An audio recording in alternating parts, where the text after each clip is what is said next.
কি হয়েছে মানে কাহিনী বলতে মহিলারে ঘুমের একটা ইয়া দিয়া মহিলার র্যাপ করছে, মহিলা বাড়ি নিচে এখানে এই মহিলারে নিয়ে গেছে আপনার ইয়াতে বাটা নামবে নিয়ে গেছে অন্য জায়গায়, অন্য জায়গায় নিয়ে মহিলারা ব্যাগ টাকা পয়সা স্বর্ণ গয়না যা আছে এগুলো নিচে নিয়ে মহিলা র্যাপ করে এখানে ক্যান্সেল করতে গেছে, এখানে নাই এখন বর্তমানে নিয়ে গেছে কমিটিতে। মহিলার অবস্থা খুবই খারাপ, আমি নিজে মহিলাকে সিএনজিতে উড়ে দিচ্ছি। আচ্ছা আচ্ছা আচ্ছা, মানে বাস ফাঁকা ছিল এই সুযোগে দর্শন করছে। ফাঁকা ছিল, মহিলারা দর্শন করছে। আচ্ছা আচ্ছা, মহিলারা আমি নিজে উঠেছি সিএনজিতে, মহিলার অবস্থা খুব খারাপ।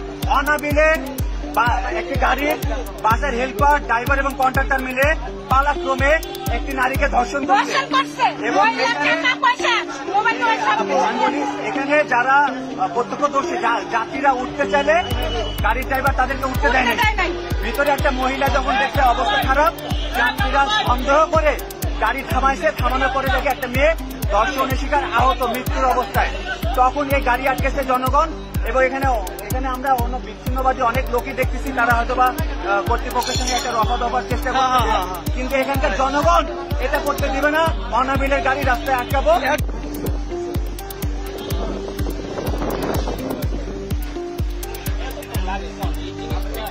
ভিডিও দিচ্ছি।